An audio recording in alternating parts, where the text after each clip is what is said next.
So we are doing MTP 6 of Income Tax Act. Okay, income tax का आपका subject का question number 1 of the case study. देखो, take a screenshot, इसका पढ़ लेना. ठीक है. Case study 1, question number 1. What is the total deduction under chapter 6 allowable to Mr. Ashish if he shifts out of the default tax regime under section 115 BAC? ठीक है, चलिए देखते हैं. हमें डिडक्शंस निकालनी है. सबसे पहले हमें दे रखा है मिस्टर आशीष बोर्न ऑन 1 अप्रैल 1965. हमें असेसमेंट ईयर 26-27 के लिए निकालना है. दैट मीन्स 1965 में हुई थी और 26-27 का निकालना है, यानी कि साफ साफ हमें दिख रहा है 60 प्लस हो गया. आशीष जो है वो कितना 60 प्लस हो गया, 61 ईयर्स का हो गया. अब अगर वो 61 ईयर्स का हो गया तो फिर यानी कि वो क्या हो गया, सीनियर सिटीजन हो गया. तो उसके अकॉर्डिंग हमें डिडक्शन क्लेम करनी होगी. ये पे tax under default tax regime he has shown following. Salary 10.5 lakh से 10.5 लाख से, विच मींस कंप्यूटेड दे रखा है. इसका मतलब क्या होगा कि 11 लाख होगी और 50,000 की डिडक्शन क्लेम की होगी तो 10.5 हो गया होगा. इंटरेस्ट फ्रॉम सेविंग बैंक 15,700 और इंटरेस्ट फ्रॉम फिक्स्ड डिपॉजिट 50,000. इसमें क्या लग जाएगा, एटीटीटी बी लग जाएगा.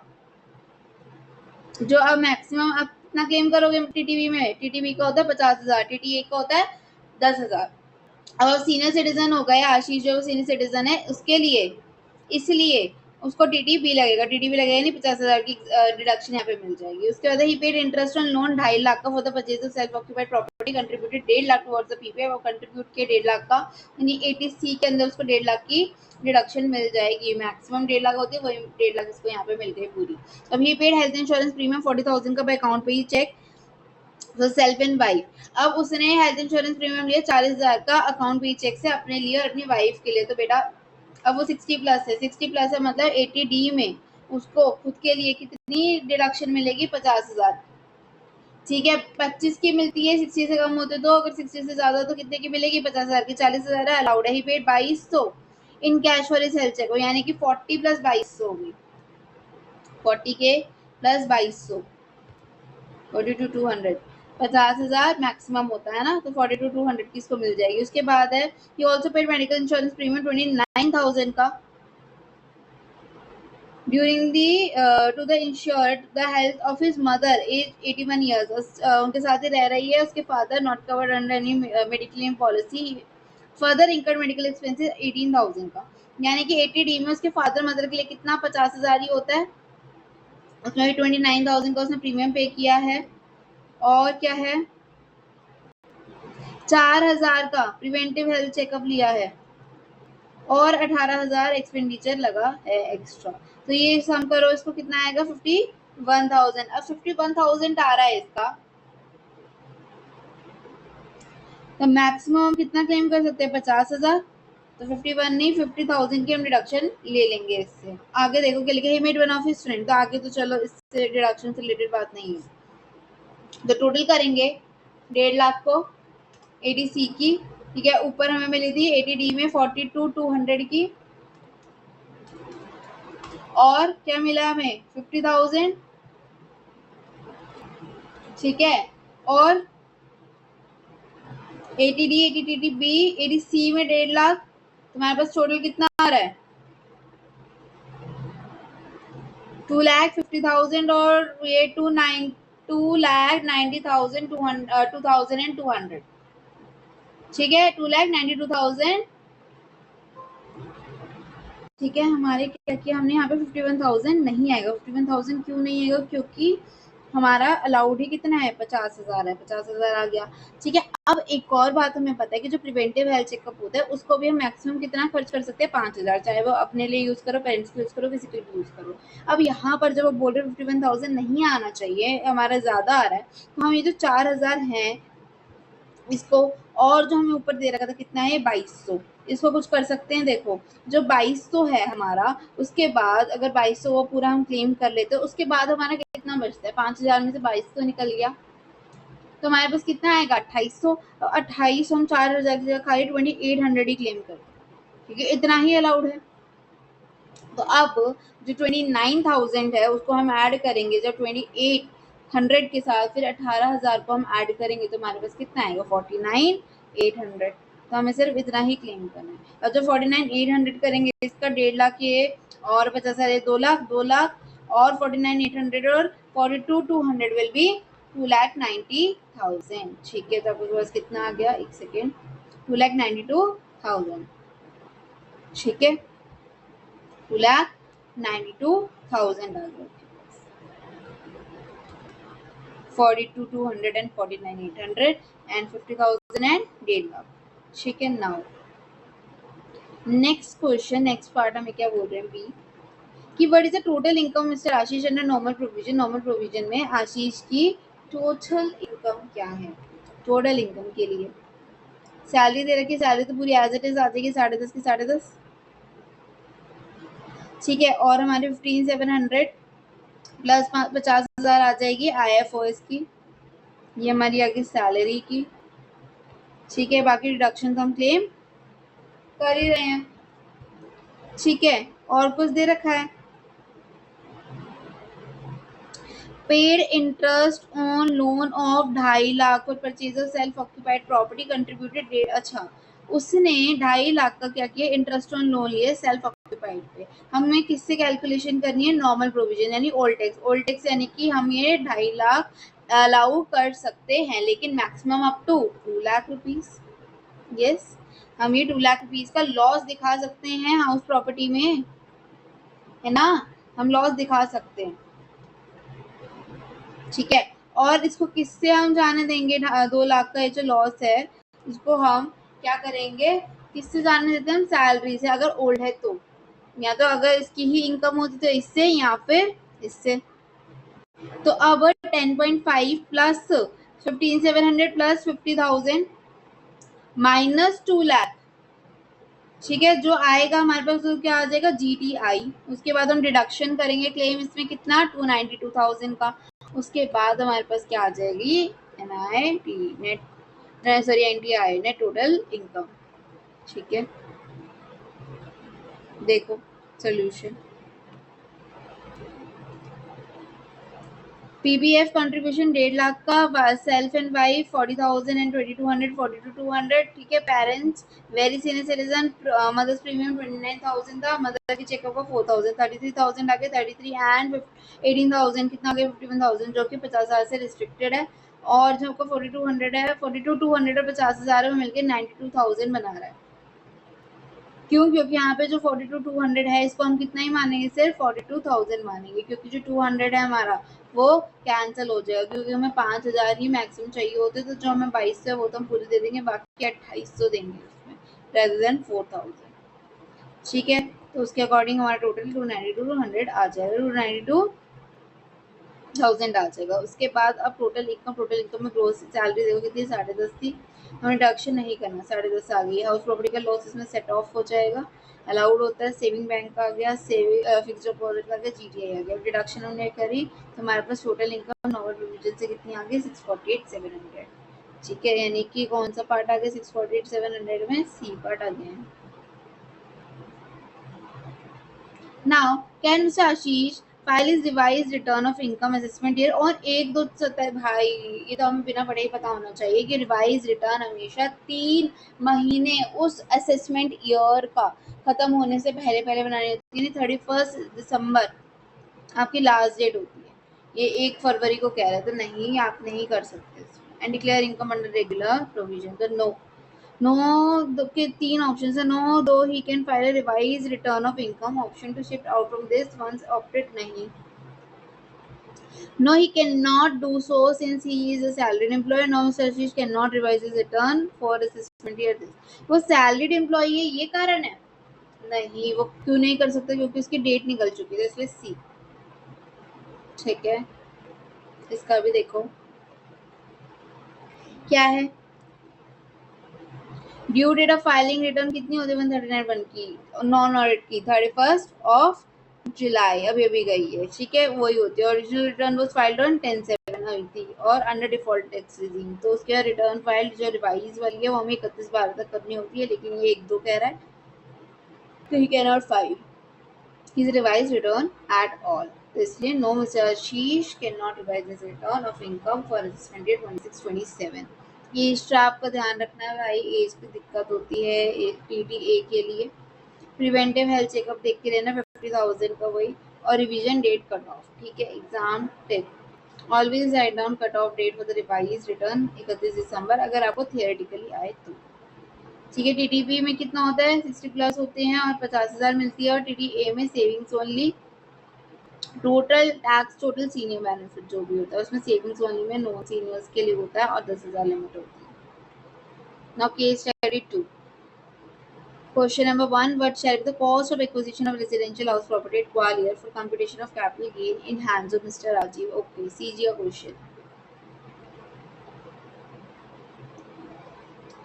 Capital gain के लिए लिख रखा है, Rajiv an Indian resident purchased a residential house property at Gwalior on 28th of May 1999 for 28.5. Fair market value and the stamp duty values on the house property 1 for 2001 को कितनी थी, 33.5 और 32.4। 25/3/14 को क्या हुआ, एग्रीमेंट मिस्टर राजीव ने enter हुए agreement में विराट के साथ sale of such property 74 lakh के, और उसने एडवांस में ही ले लिया 3.9। अब विराट ने आगे की बैलेंस दिया नहीं है तो राजीव ने 45 कर दिया एडवांस।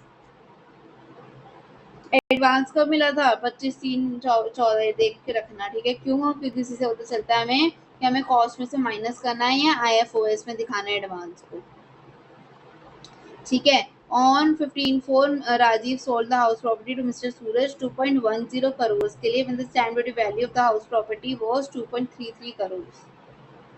कॉस्ट इन्फ्लेशन इंडेक्स दे रखे हैं, आपको बताना cost of acquisition of residential house property, फिर आपको कैपिटल गेन बताना है और amount required to be deducted as TDS by Suraj under section 194 IA में TDS कितना कटेगा, ठीक है। सो देखो, अब मेरे को सबसे पहले कॉस्ट ऑफ एक्विजिशन निकालना है। COA निकालने के लिए हमें क्या करना पड़ेगा, देखो हमें पता है अब ये जो है परचेज करी गई थी 2000 से पहले, राइट, 2001 से पहले करी गई है, यानी कि हमें देखना पड़ेगा कॉस्ट ऑफ एक्विजिशन वगैरह आएगा, इसमें बड़ा अड़ंगस है थोड़ा सा। देखो पहले तो क्या है, हमें क्या दे रखा है, परचेज हमने कब किया, तो हम एक्चुअल कॉस्ट लिख सकते हैं। एक्चुअल कॉस्ट कितनी है, 28.5, ठीक है। और हमें क्या दे रखी है, स्टैम्प ड्यूटी वैल्यू दे रखी है और फेयर मार्केट वैल्यू दे रखी है, तो एफएमवी और एसजीवी जो कि 33.5 और एसजीवी है हमारी 32.4, ठीक है बेटा। अब इसमें क्या होता है कि हमें जब अगर क्या निकालना है, हमें कॉस्ट ऑफ एक्विजिशन, अगर हमें कॉस्ट ऑफ एक्विजिशन निकालना होता है कि हमारा कॉस्ट ऑफ एक्विजिशन क्या आएगा, क्या खर्चा हुआ हमारा इसको एक्वायर करने में, तो हम क्या देखते हैं, higher of actual cost and fair market value, क्या देखते हैं, हायर ऑफ एक्चुअल कॉस्ट और फेयर मार्केट वैल्यू, और ये कौन सी fair market value, as at the date of 1/4/2001, ठीक है। अब इन दोनों से, लेकिन एक शर्त होती है हमारी कि एफएमवी उस दिन के एसजीवी से ज्यादा नहीं होनी चाहिए, एफएमवी उस दिन के एसजीवी से ज्यादा नहीं होनी चाहिए। एसजीवी कितनी 32.4, एफएमवी कितनी 33.5, जो कि ज्यादा है। अगर ज्यादा है विच मीन्स हमारी एसजीवी लगेगी, हम एसजीवी से कंपेयर करेंगे एक्चुअल कॉस्ट को। अगर एसजीवी हमारी कम होती एफएमवी से तो हम एफएमवी लेते, ठीक है। लेकिन हम यहाँ पर क्या है, एसजीबी कम है, हम एसजीबी को कंपेयर करेंगे एक्चुअल कॉस्ट से, जो कि एक्चुअल कॉस्ट भी कम आ रही है। अब इन दोनों में से हाइयर लेना तो तब एसजीबी और एक्चुअल कॉस्ट में से हाइयर लेंगे। इन दोनों में से हाइयर क्या, 32.4 है, तो हमारा 32.4 जो है वो आ जाएगा। नाउ आगे क्या लिखा है ये देखते हैं। आगे ये लिखा है कि On 25th of March 2014, Rajiv entered into an agreement. Agreement में आया विराट के साथ, जिसमें उसने 74 लाख का किया, लेकिन उसने 3.9 लाख का एडवांस भी ले लिया, और उसमें से उसने दिया भी नहीं, उसने पे भी नहीं किया, एक्चुअली में पे नहीं किया और उसको 45 कर दिया। तो यानी एक तरीके से हमें 3.9 लाख से हमारे पास मिल गए। मैंने बोला कि एक डेट होती है जिसको हम देख के बता सकते हैं कि इसको हमें कॉस्ट में से माइनस करना है 45 वाले को, या फिर IFOS में दिखाना है, ठीक है। तो अब वो डेट कौन सी होती है, 2014, कौन सी, 2014 कौन सी? 1 अप्रैल 2014 से अगर आपने पहले उसको क्या किया, लिया है पैसों को, ठीक है, अगर पहले लिया है तो आप कॉस्ट में से माइनस करोगे, लेकिन अगर इसके बाद लिया है then you will show it as income from other sources. हमने कब लिया है? हमने लिया 25 मार्च 2014 को, which is before 1 April 2014, which means हमें इसको कॉस्ट में से माइनस करना पड़ेगा, यानी 32.4 माइनस कितना? 3.9, which will give you 28,50,000 as a cost of acquisition. 28,50,000. Option number B. ठीक है, अब now next question says the amount of capital gain for assessment year 26-27 in the hands of Mr. Raj for sale of residential house property at Gwalior. हमें अब capital gain निकालना है। Capital gain के लिए हमारे पास देखो कॉस्ट ऑफ एक्विजिशन तो गिवन है। Now we have to find out the sales consideration. Sales consideration कैसे कैलकुलेट होती है? देखो सेल्स हमारी इतनी ये हुई थी, लेकिन यहाँ पे चलिए कैंसिल हो गई। नेक्स्ट में देखो राजीव ने सोल्ड किया था हाउस 2.10 करोड़ का, when the stamp duty value was 2.33 crore. अब बेटा इसमें हम क्या देखते हैं? 110% वाला रूल देखते हैं। हार्बर जो सेम हार्बर रूल भी कहते हैं 110% वाला, तो निकालो फिर 2.10 का 110% क्या? हमें एसडीवी से क्या लेना होता है? इसको बड़ा या छोटा देखना होता है, जो कि क्या आ रहा है हमारे पास कि 2.33 बड़ा है।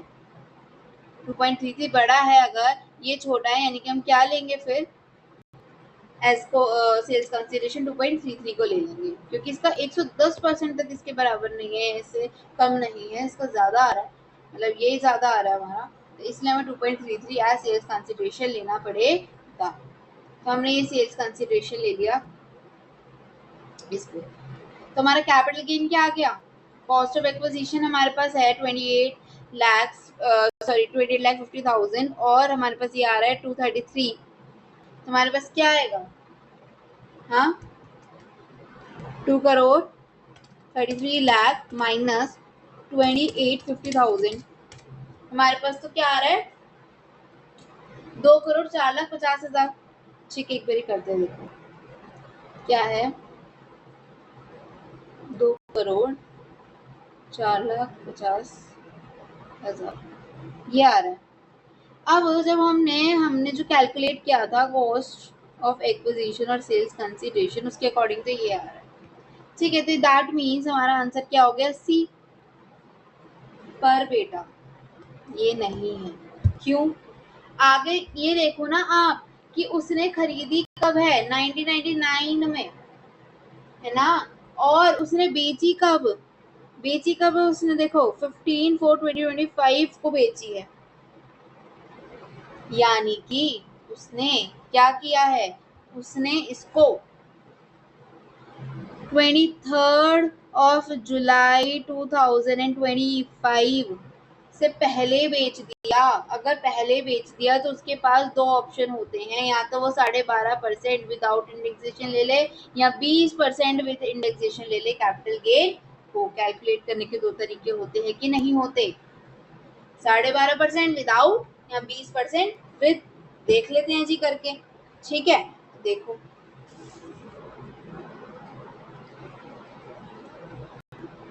किसको करते हैं, और ये सेल्स कंसिडरेशन को भी, कॉस्ट ऑफ एक्विजिशन को, कॉस्ट ऑफ एक्विजिशन, ठीक है, उसका इंडेक्सेशन करते हैं, क्योंकि वो हमने पहले लिया था 1999 में लिया था, उसका इंडेक्सेशन करते हैं। ठीक है, तो देखो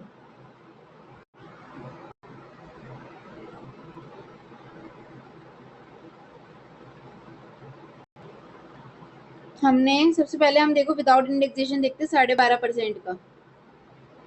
ठीक है, तो हमारे पास जो है कितना आएगा? 2,04,50,000 हमने पहले से ही निकाल रखा है, उसी को मल्टीप्लाई कर देंगे 12.5% के साथ, तो हमारे पास कितना आ जाएगा?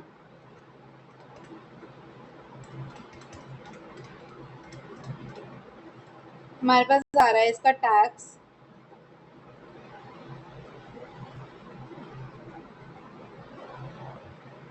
255,6250। ठीक है, अब इसका निकालते हैं 20% विद इंडेक्सेशन। विद इंडेक्सेशन के लिए देखो 2850,000 को हम मल्टीप्लाई करेंगे, 2850,000 मल्टीप्लाई, बेस क्या रहता है 100, और मल्टीप्लाई किससे करेंगे 25 26 वाले से, तो यानी कि 376।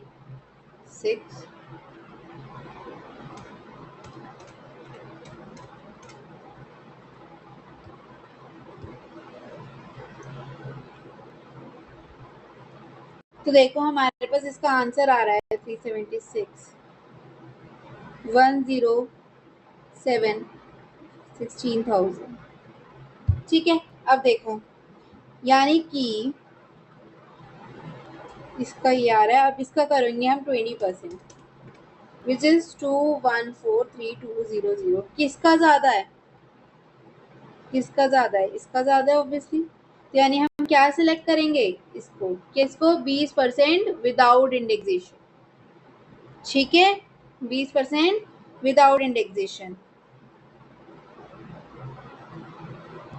एक मिनट बेटा, सॉरी सॉरी सॉरी, देखो ये तो हमारा क्या निकला है,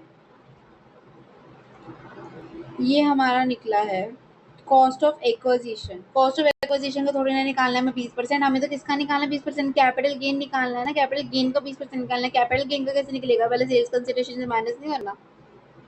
तो सेल्स कंसिडरेशन कितनी थी हमारी 233, 2,33,00,000। तो 2,33,00,000 में से हम माइनस करेंगे किसको, इसको 107,6,000 को। तो अब जो हमारा आ रहा है उसको हम मल्टीप्लाई करेंगे ना 20% से।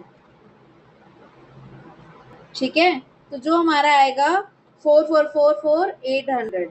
ठीक है, तो अब ये जो है ये ऑब्वियसली 4,444,800 इससे ज्यादा है, तो यानी कि अब हम कौन सा लेंगे, 12.5% वाला लेंगे, माय बैड बेटा। ठीक है, 12.5% लेंगे हम विदाउट इंडेक्सेशन, इंडेक्सेशन से बहुत ज्यादा है कैपिटल गेन। कैपिटल गेन ज्यादा आ रहा है जिसकी वजह से 20% लेंगे तो उसका टैक्स ज्यादा आ रहा है, इसलिए we will take cost of acquisition कौन सा, यही वाला लेना पड़ेगा, यही वाला कॉस्ट ऑफ एक्विजिशन लेना पड़ेगा। तो यानी कि इसका आंसर क्या है, सी। अब पर ये है कि बेटा चेक तो करना पड़ेगा ना, पहले दोनों करके देखने पड़ेंगे, क्या पता वो वाला आ जाता तो। और ये मिस्टेक जैसे मेरी से हो गई अभी बाई चांस, देखो आप मत कर देना, पहले सेल्स कंसिडरेशन को माइनस करोगे उसके बाद उसका 20% निकालना। ठीक है,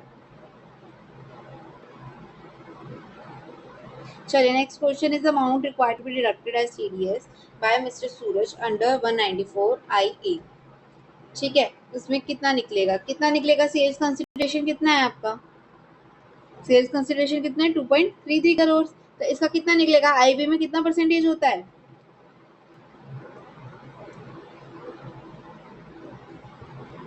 1%। ठीक है, यानी कि 2,33,000 1% होता है। नाउ देखो प्रॉपर्टी एक्वायर्ड बिफोर 1/4/2001। ठीक है, तो इसलिए ऑप्शंस टू टेक है कि कॉस्ट और FMV whichever is higher लेना होता है, लेकिन एफएमवी का जो है कैन नॉट एक्सीड एसजीबी। तो एक्चुअल कॉस्ट आपकी 28,50,000 थी, एफएमवी कितनी थी 33,50,000, तो क्या थी एसजीबी आपकी 32,40,000 से ज्यादा नहीं होनी चाहिए, तो हमने इतनी ही ली और इन दोनों का हाइगर ले लिया, कितना है 32,40,000। उसके बाद एडवांस और 45 बिफोर 1/4/2014 है, इसलिए हम उसको कॉस्ट में से माइनस कर देंगे, तो हमने कर दिया, तो हमारा आ गया 28,50,000। उसके बाद अब बात करते हैं फुल वैल्यू उसकी कैपिटल गेन की। तो फुल वैल्यू ऑफ कंसिडरेशन हमारा कितना है, एक्चुअल कंसिडरेशन और स्टैम्प ड्यूटी वैल्यू इन दोनों में से 110% वाला देखेंगे। सेफ हार्बर चेक, तो 110% of actual consideration equals to 2.31 आया और वो 2.33 था, तो ऑब्वियसली हमें 2.33 लेना था as full value of consideration. Index cost of acquisition अगर हमने निकाला 20% with indexation, 12.5% without indexation. 20% with indexation कितना आएगा, 228,50,000 को हम करेंगे तो हमारा 107 16,000 आ रहा है, इसको हम फिर लेस करेंगे, फिर उसके बाद उसका 20% निकालेंगे, फिर उसका 12.5% है तो इसका माइनस करके इसको निकालेंगे और इसको 12.5% करेंगे। इन दोनों में से जिसका भी क्या आएगा कम आएगा उसको हम ले लेंगे as full value of consideration. Then TDS के लिए 194 आईए में 1% लगता है कंसिडरेशन और SGB whichever is higher, ठीक है, कंसिडरेशन और एसजीबी जो भी ज्यादा है। 2.33 हमने क्यों लिया था, क्योंकि हमारा कंसिडरेशन एसजीबी से एसजीबी ज्यादा था इसलिए वो लिए, 3 बार नहीं लिया हमने। कंसिडरेशन 2.10, ठीक है, और ये कितने 2.33, तो इसलिए हायर क्या हो गया 2.33, तो उसका 1% लगो 233,000 आ जाएगा। For future cut off date याद नहीं रहती, याद करनी, टीडीएस बेस 1% है, विच एवर इज हायर है, ये भी मत भूलना, कॉन्स्टिट्यूशन और stamp duty value whichever is higher. Always take advance money fortified received for after 1/4/2040।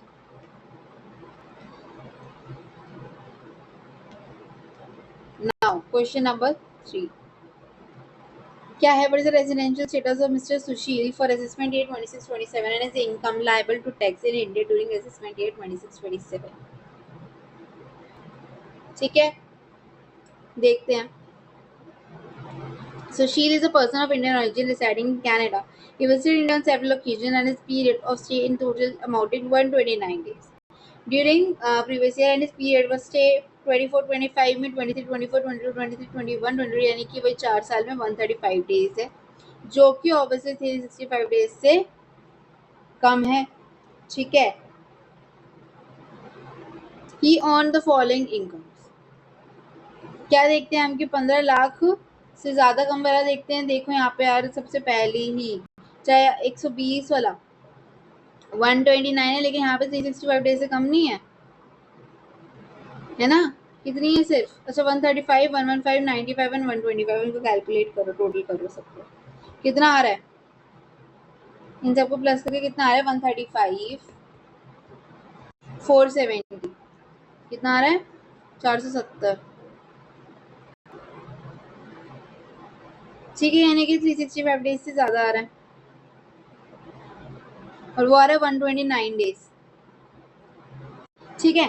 तो हमारे 365 डेज तो आ रहा है। देखो अब हमारे पास दो ऑप्शन होते हैं, यहाँ तो यहाँ पे कितना होना चाहिए था 182 डेज से ज्यादा, जो कि नहीं है, तो दूसरा ऑप्शन क्या होता है 120 दिन से ज्यादा हो और प्लस 365 दिन से ज्यादा हो या इक्वल किसके, तो 4 साल तक, प्लस 15 लाख से ज्यादा की अगर आपकी इनकम आ रही है इन इंडिया वाली अगर आपकी इनकम। तो देखते हैं इंडिया वाली दो तो पूरी हो गई, अब तीसरी देखते हैं कि 15 लाख बन रहे हैं नहीं बन रहे हैं।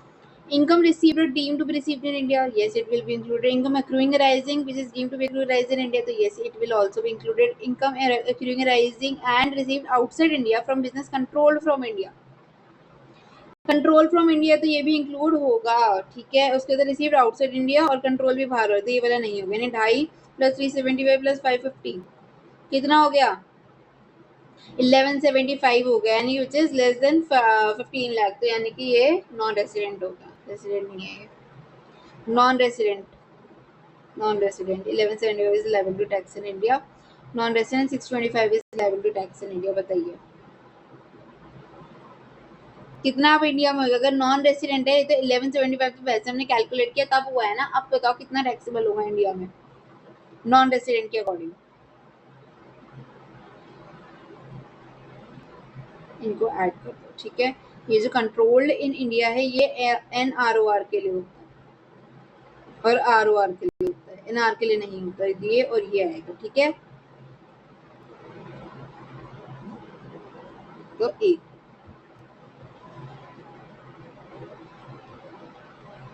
देखो residential status, Sushil person of Indian origin residing in Canada, तो 129 डेज लेस देन 150 डेज है, तो हमने दूसरा देखा एक्सीड करना चाहिए 15 लाख से, 120 दिन वाली तो फुलफिल हो रही है, 365 डेज वाली भी फुलफिल हो रही है, तो हमने 2.5 लाख 375 की 11 लाख 75,000 आ रहा है which is less than not exceeding 15 lakh, तो इसलिए नॉन रेसिडेंट हो गया, नॉन रेसिडेंट हो गया, तो यानी कि स्कोप नॉन रेसिडेंट का taxable only income received or deemed to receive in India 250, income accruing arising and deemed to accrue arising in India 375, foreign business income even if controlled in India is not taxable for NR, ठीक है, तो total 625 होता है, इससे 625 is liable to tax in India. Failing 15 lakh check नहीं देखते हो और RNOR के लिए आप 1175 ना कर दो। चलिए original, okay, now question number 4 MCQ, which of the banks are required to deduct TDS on cash withdrawals made by, इसको स्टार मार्क कर दो,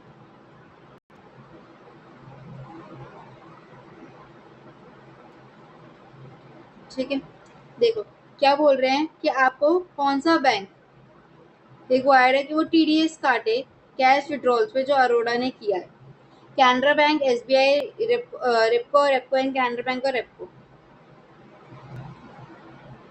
बताओ, चलो देखते हैं कैसे कैलकुलेट होता है वो भी देखते हैं। कैनरा है, एसबीआई रेपको और कैनरा और रेपको है। ठीक है, अब देखो 1/6/2025 को 70 लाख का किए कैनरा बैंक से, 50 लाख का किए, 60 लाख का किए, 10 लाख कोऑपरेटिव बैंक है ये, याद रखना रेपको जो है, और बाकी ऐसे ऐसे कर रखे। ठीक है, आपको बताना है कि कौन से में टीडीएस कटेगा कैश विड्रॉल पे। ठीक है,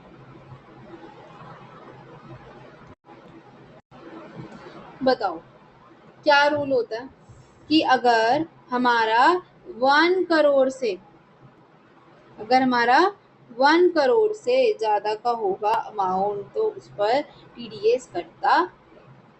ठीक है, और कितना करता है? 2% कटता है। उसने पूछा नहीं, उसने तो खाली बैंक का नाम पूछा, वैसे बता रही हूँ मैं, 2% कटता है। 1 करोड़ से ज्यादा पे कटता है, 1 करोड़ से ज्यादा वाले पे कटता है। 1 करोड़ का उतना तक एग्जम्पशन होता है, उतना तक नहीं मिलता आपको, नहीं काटना होता टीडीएस। ठीक है, तो अब देखो कैनरा बैंक का देखते हैं पहले को 70 एंड 50, ऑब्वियसली 1 करोड़ से ज्यादा होगा तो यानी कैनरा बैंक पे तो कटेगा टीडीएस। रेपको का देखो 60 है, 10 है, 70, 80, 90 और ये 100, 105 यानी 5 लाख पे 2% कट जाएगा, तो यानी रेपको का भी कटेगा। अब एसबीआई पे 10 लाख, 75, 85, 85 एंड 15 1 करोड़, पूरा पूरा 1 करोड़ है, तो एसबीआई पे नहीं कटेगा, यानी कि कैनरा और रेपको पे कटेगा, यानी कि ऑप्शन नंबर सी। और ये कौन सा सेक्शन है? 194N का। क्या 194N? देखो क्या कहता है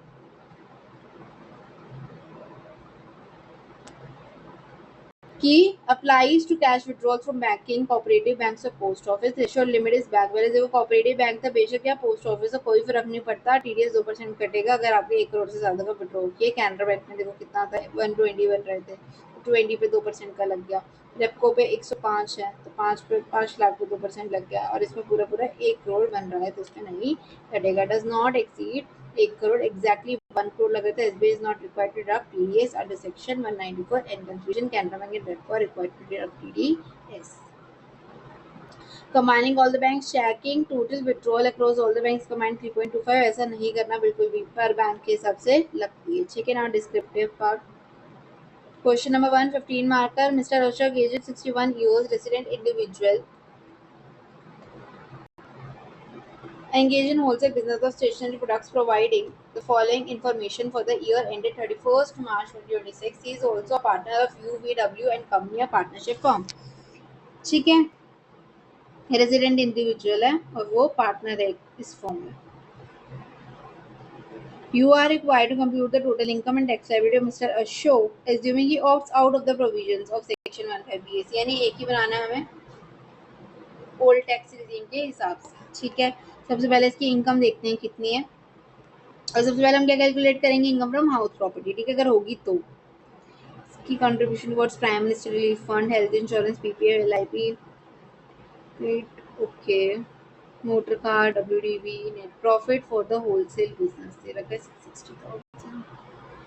ठीक है, interest on capital, share of profit, salary, interest on bank, interest on saving, income tax refund.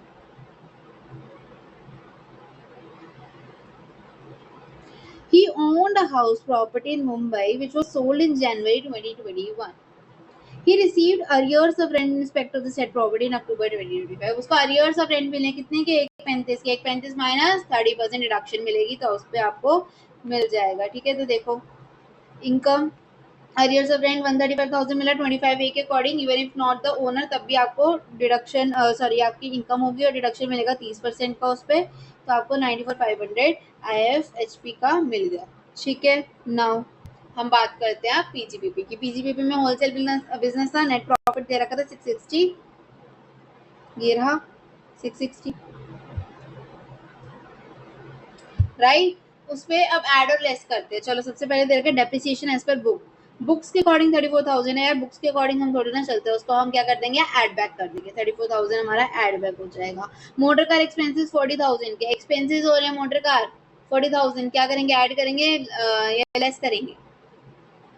Expenses motor car के पुश नहीं करते, अलाउड होते हैं, ठीक है।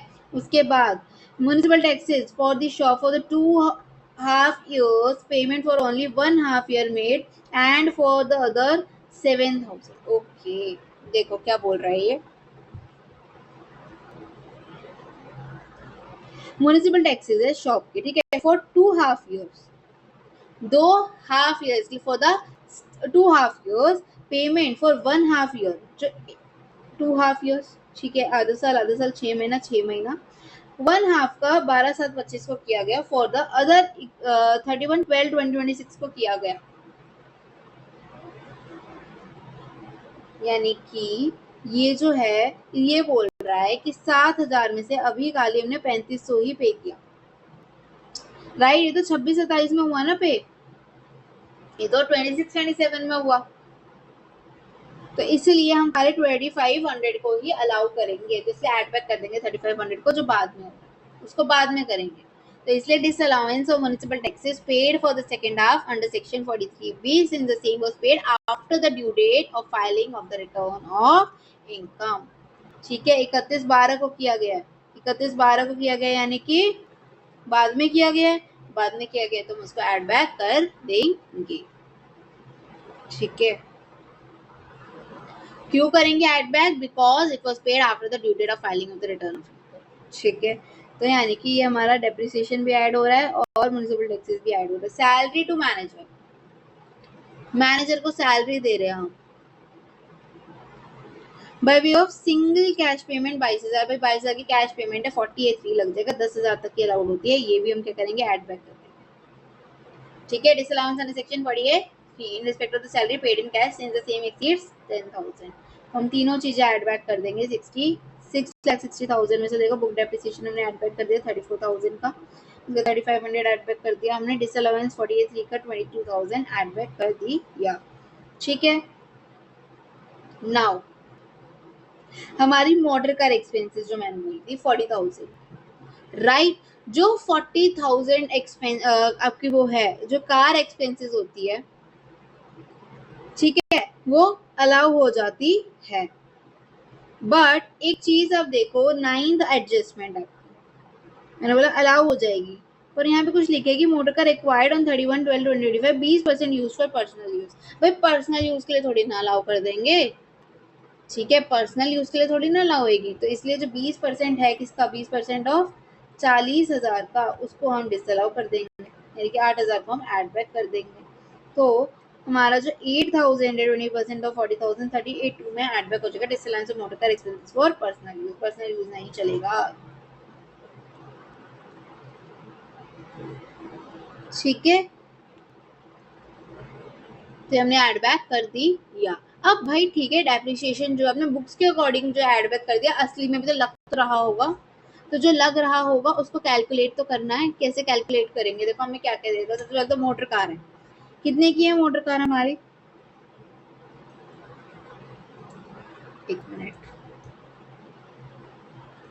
मोटर कार एक्वायर्ड ऑन 31/12/2025 कितने की, 6,80,000 की, 6,80,000 की है। यानी कि मोटर कार पे कितना लगता है, 15% लगता है। कब खरीदी गई है, 31/12 को, यानी कि 180 दिन से कम होगी, 180 दिन से कम होगी तो खाली 50% लगेगा इसका, तो 50% और 15% 7.5%, तो 7.5% ऑफ 6,80,000 होएगा, ठीक है। तो देखो बेटा हमारा 680 है, जैसे मान लो यहाँ पे 680,000, इसका 15% और इसका भी हाफ करेंगे तो कितना आ रहा है हमारा इसका करके 51,000।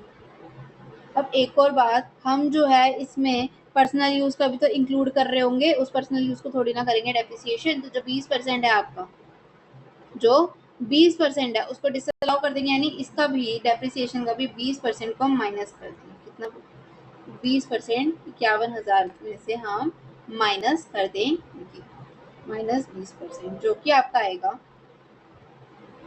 408,000,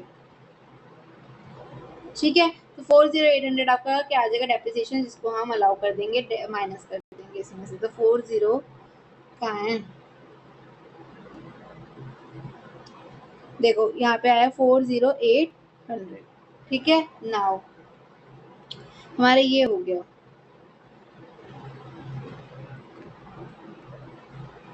अब देखो हमें क्या बात हो रखी है, WDV ऑफ द एसेट, और भी एसेट दे रखे हैं हमें। As on 1 April 2025 using the above wholesale businesses agenda, computer हो रखा है 2,40,000 का, कंप्यूटर प्रिंटर हो रखा है 1.5 लाख का। कंप्यूटर्स पे कितना रेट लगता है, 40% का रेट लगता है। यानी 2,40,000 पे और 1.5 लाख पे, दोनों पे 40% का लगेगा, दोनों पे 40% लगाओ। कितना कितना आएगा दोनों का, एक का आएगा हमारा 2,40,000 पे 96,000 और 1.5 लाख का आएगा 60,000। तो 96,000 एंड 60,000 को भी हम क्या कर देंगे, इसमें ऐड कर देंगे।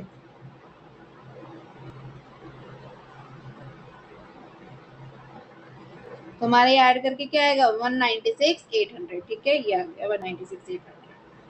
तो अब हम जब इसको सॉल्व करेंगे हमें पीजीबीपी की इनकम मिल जाएगी 530,700। पीजीबीपी की नहीं मिलेगी, सॉरी ये होलसेल बिजनेस है, आपका पार्टनरशिप फॉर्म भी तो रह गया अभी। पीजीबीपी में अभी पार्टनरशिप फॉर्म भी आएगा, पार्टनरशिप फॉर्म की भी देखेंगे अभी, ठीक है। फर्म देखो क्या है, फर्म की हमारे पास क्या दे रखी है इन्फॉर्मेशन, कुछ देखो। Share of profit from the firm दे रखा है हमें कितने का, 44,000 का, ठीक है, 44,000। Now share of the profit 44,000 दे रखा है, ठीक है। और किधर के, salary as a working partner fully allowed in the hands of the firm, firm में अलाउेबल है, यानी फर्म में कटेगा नहीं, फर्म में नहीं कटेगा। फर्म में अगर टैक्स नहीं लग रहा है, यानी हमारे पास टैक्स लगेगा सैलरी का, ठीक है। नेट ऑफ टीडीएस दे रखी 90,000, ठीक है। तो 90,000 है। नेट ऑफ टीडीएस होती है, always remember net of TDS है, इसको इंक्लूड करना है, टीडीएस का नेट नहीं करना, ग्रॉस वैल्यू में लेके जाएंगे। टीडीएस कितना कटेगा, 10% कटता है, तो यानी कि 90,000 का ये मतलब 90,000 आपको जो दे रखा है ये 90% होगा। अगर 10% कटता है यानी कि 90% है, राइट। तो हम इसका फुल क्या निकाल देंगे, यानी कि 1 लाख आपकी वो हो गई, सैलरी हो गई, ठीक है। 1 लाख आपकी क्या हो गई, सैलरी। ना और क्या देखा है, interest from bank deposit, net of TDS, again ये भी देखो, अभी देखते हैं इसको हम, इसको भी देखते हैं। सैलरी हो गया, हाँ। और है income tax refund, interest on capital from UVW and company 14% in according with partnership deed. अब पार्टनरशिप डीड में कितना दे रखा है, 14%, लेकिन हमें कितना अलाउड है, हमें कितना अलाउड है, हमें तो 12% ही अलाउड है, हमें तो 12% ही अलाउड है। पर यहाँ पे तो लिख रखा है कि बिजनेस में बोल रखा है 14%। अब क्या करें, only to the extent the interest is allowed as deduction in the hands of the firm, firm की हैंड में इंटरेस्ट अलाउड होता है, same is includable as a business income in the hands of the partner. Allowed कितना है, 12%, वो दे कितना रहा है, 14%, यानी 2% किसके हाथ में चार्जेबल होगा, जो बंदा है अशोक उसके हाथ में, ठीक है। अगर 12% अलाउड है, 14% मिल रहा है, तो 2% एक्स्ट्रा मिल रहा है, उसका तुम टैक्स दो। Since the interest is paid in accordance with the partnership deed, maximum interest liable as a deduction in the hands of the firm is 12%. Therefore, interest 12% amounting 120,000 है ना। 12% कितना हो जाएगा इसका, क्योंकि अगर ये 14% है तो 12% कितना हो जाएगा, 120,000 would be treated as business income of Mr. Ashok.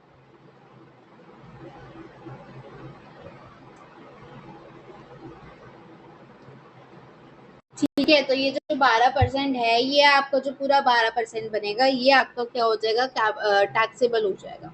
वापस से सुनो, 14% लिख रखा है कि ये हमारा अलाउड होगा in according with partnership deed, right. 14% है, लेकिन 12% ही अलाउड होता है, ठीक है। तो जो इंटरेस्ट 12% अमाउंटिंग कितना आ जाएगा हमारा, 140,000 अपॉन 14% इंटू 12% करोगे 120% आएगा, उसको बिजनेस इनकम आनेंगे मिस्टर अशोक की, क्योंकि जो इंटरेस्ट है वो पार्टनरशिप डीड के अकॉर्डिंग दिया जा रहा है। तो मैक्सिमम जो इंटरेस्ट अलाउेबल एज डिडक्शन है वो 12% ही है,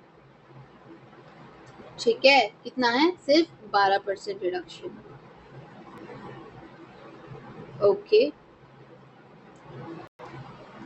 ओके, तो हमारा 12% इसमें टैक्सेबल हो जाएगा क्योंकि जो फर्म है उसको 12% ही अलाउड होगा। हम क्या बोलते हैं, अगर जो हमारी पार्टनरशिप फर्म है उसमें कुछ टैक्सेबल है तो हमारा यहाँ पर उस हम एक जो इंडिविजुअल है उसको एग्जेम्प्ट हो जाएगा, और जो इसको टैक्सेबल है वो उसको एग्जेम्प्ट हो जाएगा। मान लो जो उसको एग्जेम्प्ट है इधर टैक्सेबल होगा। तो अब जो उसने बोला कि जो 12% है वहीं तक अलाउड होता है, हमें पता है, बाकी 12% इंटरेस्ट ऑन कैपिटल अलाउड होता है, यानी कि जो 12% है ये इस पे क्या हो जाएगा, टैक्सेबल हो जाएगा। अब जैसे हमने यहाँ पे ऊपर बात करी एक चीज की, share of profit for the firm, ये जो 44,000 है, share of the profit from the firm, जो प्रॉफिट फर्म को हो रहा है ये टैक्सेबल फर्म को होगा ना, यानी कि एग्जेम्प्ट किसको होगा, इंडिविजुअल को। जो 44,000 है इंडिविजुअल के हैंड में, जो 44,000 हिस्सा आया है वो क्या होगा, एग्जेम्प्ट होगा, वो इधर टैक्सेबल नहीं होगा। वैसे जैसे इंटरेस्ट ऑन कैपिटल उधर 12% अगर एग्जेम्प्ट है तो यहाँ पर 12% टैक्सेबल हो जाएगा। और सैलरी तो होती है वो नेट ऑफ टीडीएस दे रखी, तो उसका 90% निकाल दिया, 100% निकाल दिया, उसका 90% दे रखा था। तो इनकम फ्रॉम फर्म देखो बेटा, इनकम फ्रॉम फर्म एग्जाम्प्ट हो गया आपका शेयर ऑफ द प्रॉफिट 44,000 का, ठीक है। 140,000 का डिवाइड इंटू करेंगे, 12 को डिवाइड करेंगे 14 से, तो हमारा आ जाएगा 120,000 जो कि टैक्सेबल आएगा। वर्किंग पार्टनर की सैलरी कितनी आएगी, 1 लाख आ जाएगी। जो नेट ऑफ टीडीएस, हमने ग्रॉस टीडीएस कर, टोटल बिजनेस इनकम कितनी आ गई, हमारी फर्म की इनकम कितनी आ गई 220, इनको टोटल करेंगे हमारे पास पीजीपीपी की इनकम आ जाएगी 7,50,700। ओके, नाउ हम बात करते हैं आगे जो बचा है उसकी।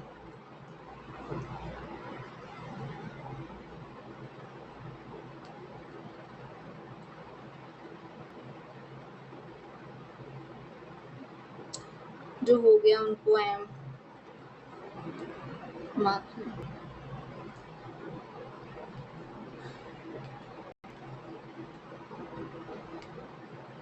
दैट्स इट, तो बहुत रहता है।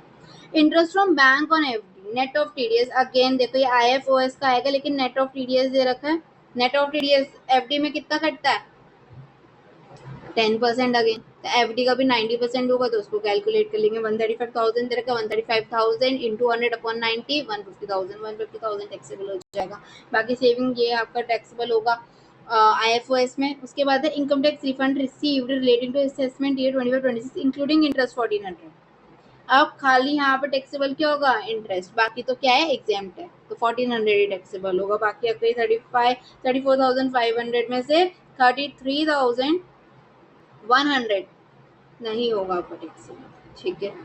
रिफंड आता वो नहीं होता, रिफंड पे जो इंटरेस्ट आता है वो इनकम होती है आपकी, ठीक है। तो आपका ग्रोस टोटल इनकम आ जाएगा इससे, आपकी ये हो गया, ये हो गया और ये हो गया, ठीक है। चलो देखो,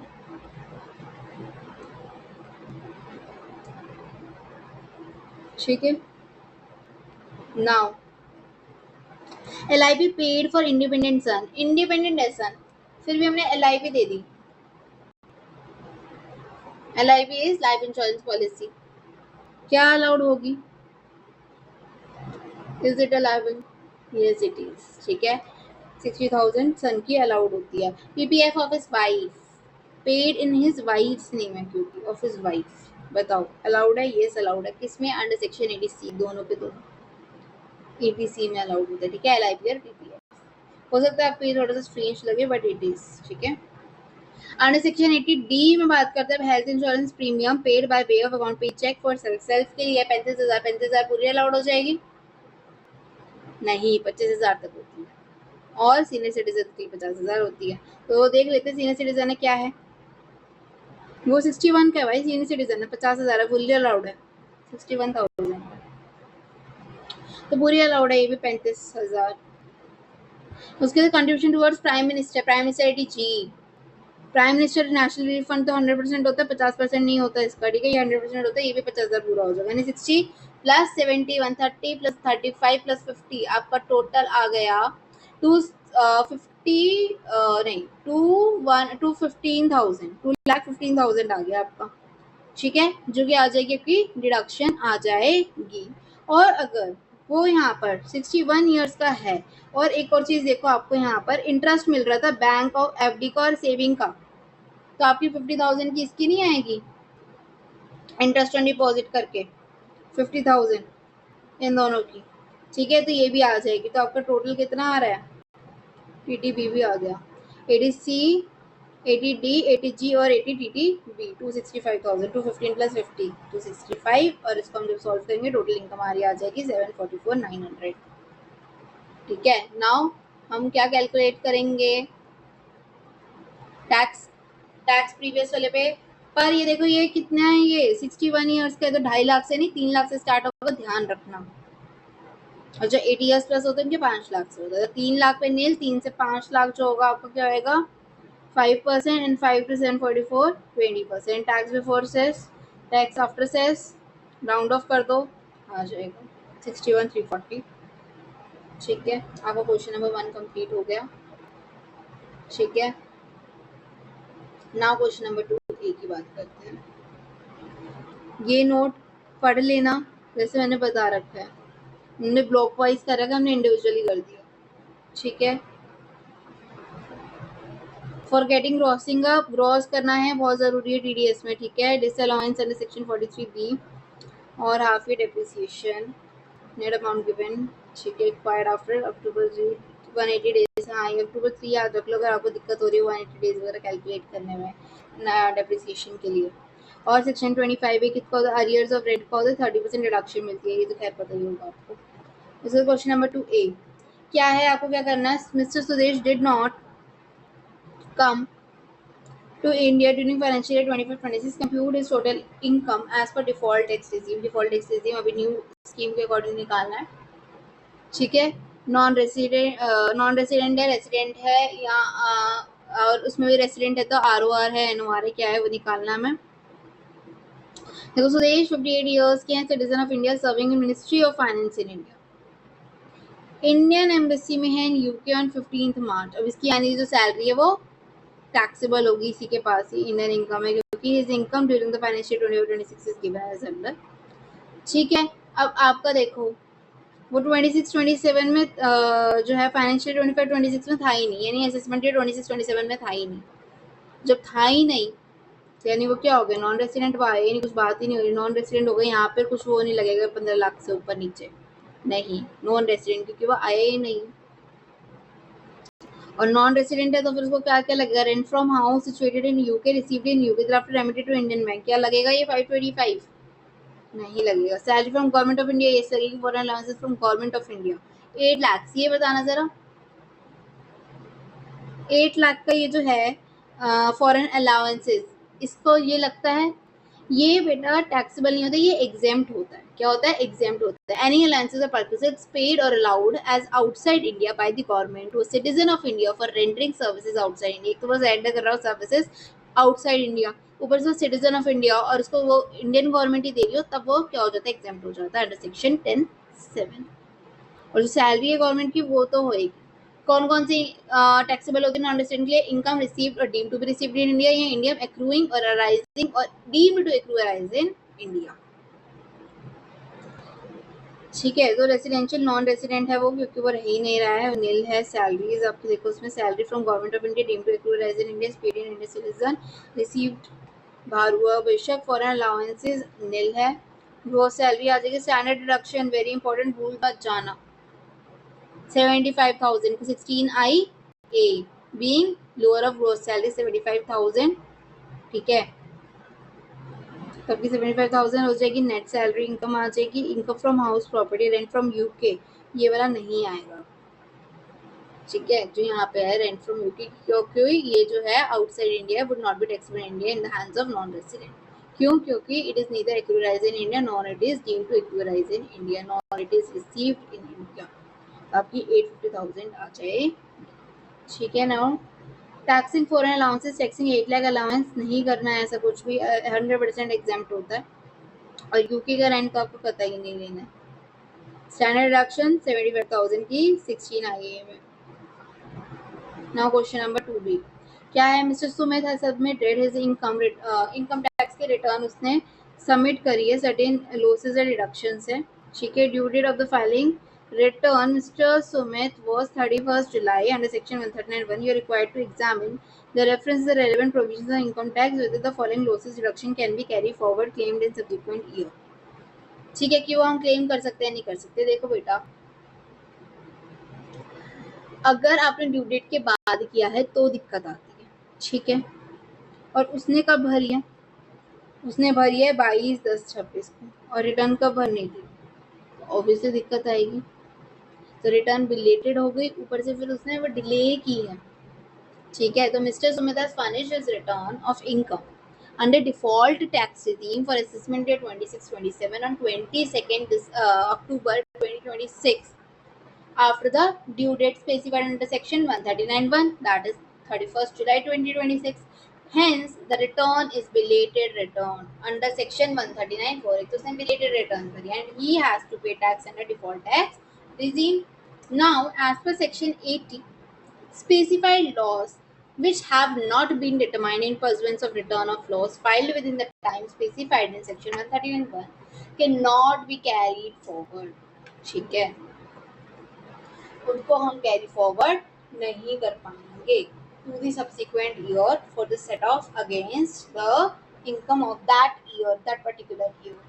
The specified losses include कौन-कौन से business losses, but does not include loss from house property और unabsorbed depreciation. Unabsorbed depreciation और जो हमारा हाउस प्रॉपर्टी होता है उसको चाहे हमने बिलेटेड रिटर्न ही करी हो हमें अलाउ होता है। The losses from the business carried on by him as proprietor 1020 का 1080 का वो नहीं होगा। और जो हमारे अनऑब्जर्व डेप्रिसिएशन है वो अलाउ हो जाएगा, लेटर प्रॉपर्टी भी अलाउ हो जाएगा। तो अकॉर्डिंगली जो बिजनेस लॉस है 1080 का वो not determined in pursuance of return specified time specified in section 131 carried forward to assessment 2728। और जो लॉस है 250 का लेटर प्रॉपर्टी का can not be carry forward since mister Smith is paying tax in default tax. अच्छा वो default tax easy में भी तो है, चाहे उसमें अलाउ किया हो फिर भी ये 250 तो अलाउ हो ही नहीं सकता। 250 तो वो वैसे भी नहीं कर सकता। ये जो हाउस प्रॉपर्टी है ऑप्ट आउटिंग वाले के लिए अनऑब्जर्व डेप्रिसिएशन ही करेगा। लॉस वाला किसकी वजह से नहीं कर पा रहा? ये नहीं कि उसे फाइल नहीं रहा, इसलिए क्योंकि वो डिफॉल्ट में भर रहा है, ठीक है। तो मिस्टर सुमित फाइल रिटर्न का 22 को बिलेटेड रिटर्न हो गया, उसका बिलेटेड रिटर्न हो गया। बिजनेस लॉस 1080 का इसका section this business losses can not be carry forward if the return is filed after the due date. Unobserved depreciation to lakh ka is not governed by section 80 can be carried forward for set off even if return is filed belatedly. House property का क्या है? Loss of dialogue under the default tax regime. Loss of the house property is not allowed to be carried forward to subsequent assessment year. Even under normal scheme, HP loss carry forward requires section 71B, but 115 BAC strictly bars HP loss carry forward. Okay. Denying carry forward of unobserved depreciation due to late return. Unobserved depreciation is not strictly restricted by 80 section deadline, ठीक है। Allowing HP carry forward नहीं होगा 1/BAC की वजह से, ठीक है, वो उसको प्रोहिबिट करता है। Now question number 2C, briefly discuss the provisions of tax deducted. TDS के बारे में बताना है अंडर इनकम टैक्स से 1961 respect of the following payments, ठीक है। दो पेमेंट्स हो रखे हैं, आपको टीडीएस के बारे में बताना है। सबसे पहले HFC, Mr. Shamsher, a resident individual, aged 65 years, and maintained two FD in two different branches, HFC Bank of India, में working on core banking solution during the year 25-26, bank pay 42,000 and 27,000 as interest on these FD. Interest मिल रहा है ये FD पे 42 और 27 का।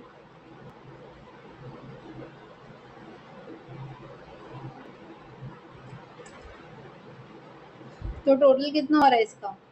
बेशक हमारी दो ब्रांचेस है, ठीक है, डिफरेंट ब्रांचेस में, लेकिन बैंक तो एक है। अगर एक बैंक होता तो फिर हम एक साथ कैलकुलेट होते, अलग अलग बैंक का अलग अलग कैलकुलेट होता है, लेकिन अगर सेम ब्रांच है मतलब सेम बैंक की ब्रांच है तो हम एक लेते हैं। तो इसको टोटल करोगे कितना आ रहा है? 69,000। 69,000 इज लेस देन 1 लाख। अगर वो थ्रेशोल्ड लिमिट जो 1 लाख की होती है उससे कम है, ठीक है, तो आपको टीडीएस देने की जरूरत नहीं है। अगर वो सीनियर सिटीजन है तो।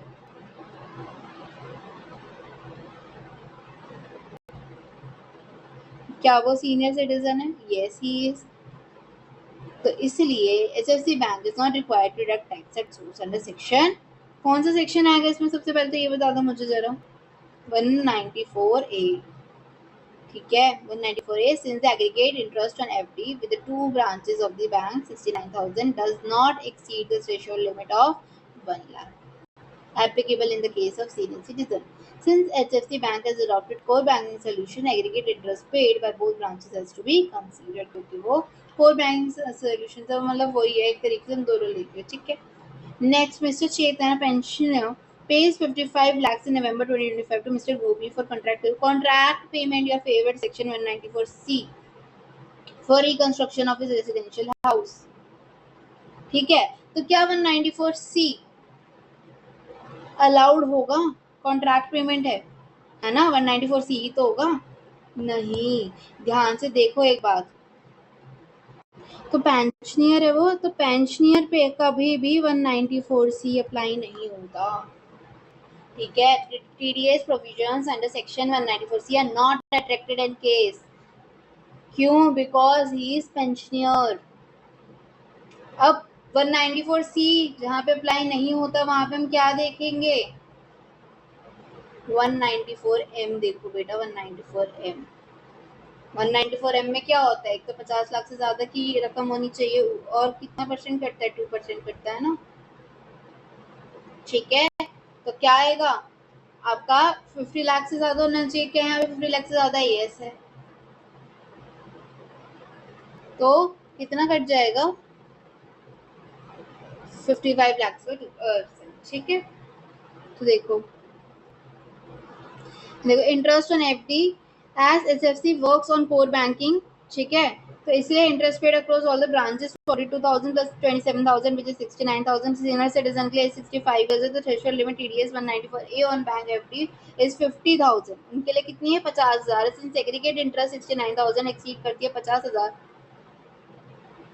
तो हमारा टीडीएस है 10% अंडर सेक्शन 194A। तो इसलिए 69,000 का 6900 हो जाएगा, 10% कट जाएगा। कितना? 10%।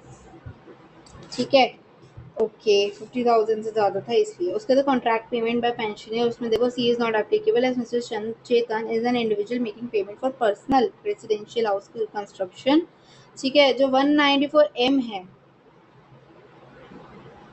194M है, उसमें क्या 55,000 है, एक्सीड कर रहा है 50 लाख से, और इसमें 2% 194M में कट जाएगा। 2% of 55 lakh which is 1,10,000। PAN is not required, payment made by PAN based challan. ये जरूरी नहीं है आपको लिखना, आपको जितना पूछा है उतना लिखो, सेक्शन लिखो, परसेंटेज लिखो और वैल्यू लिखो। ठीक है, coding section 194C for personal contract. Section 194C exempts personal contract, but 194M covers them above 50 lakh. ठीक है, नॉट एग्रीगेटिंग ब्रांच इंटरेस्ट, गलती हो जाती है, ऐसे एग्रीगेट करना होता है उसका। नाउ क्वेश्चन नंबर 3A, क्या दे रखा है आपको? टैक्सेबल इनकम निकालना है योगेश की असेसमेंट 26-27 के लिए। अगर वो अंडर सेक्शन 115BAC दे रहा है तो 115BAC के अंदर दे रहा है। सबसे पहले हमारे पास देखो क्या दे रखा है? Yogesh constructed a house in previous year 2017-18 with 3 independent unit, 3 units है। Unit 1 50% of the floor area is let out of the residential property at a monthly rate of 20,000। चलो जी, 3 बनाने हैं ना हमें, हम यूनिट 1 की बात करते हैं। Income under house property unit 1। ठीक है, जो कि 50% आपका फ्लोर एरिया ले रही है।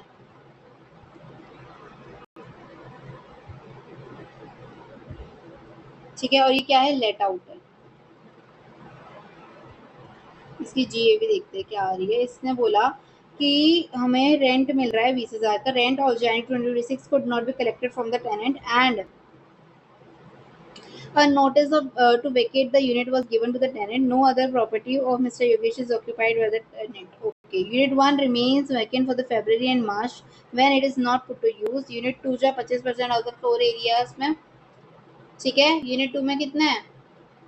25%, and is used by mister Yogesh for the business purpose of business. Okay, ये पीजीपीपी में आ गया आपका।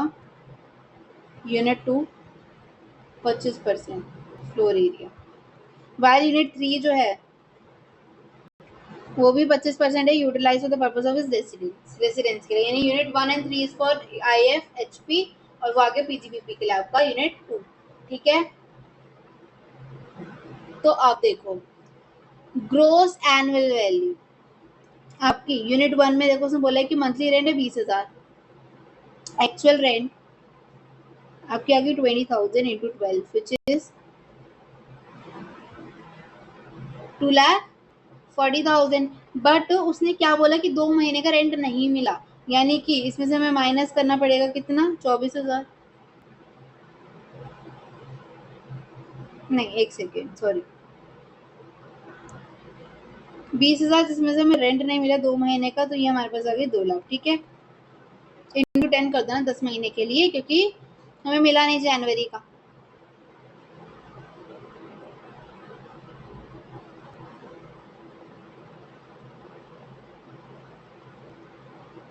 तो हमें जनवरी का मिला नहीं और फरवरी और मार्च में वो खाली था, तो 10 महीने का हमने निकाला।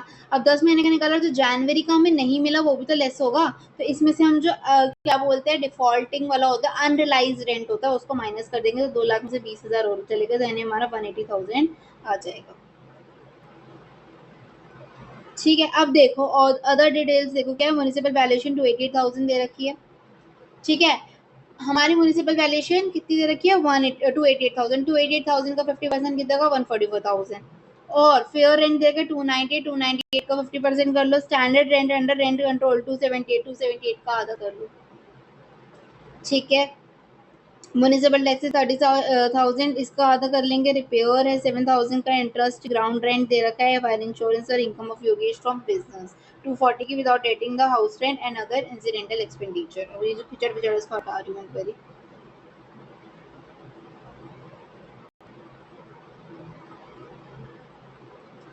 अब देखो सबसे पहले हम यूनिट 1 की बात करते हैं आराम से। 50% फोर एरिया है हमारे पास। ठीक है, लेट आउट हो रखी है। हमारे पास रेंट है 180,000 का। क्यों? क्योंकि 3 महीने में से 1 महीने का हमें मिला नहीं और 2 महीने खाली था।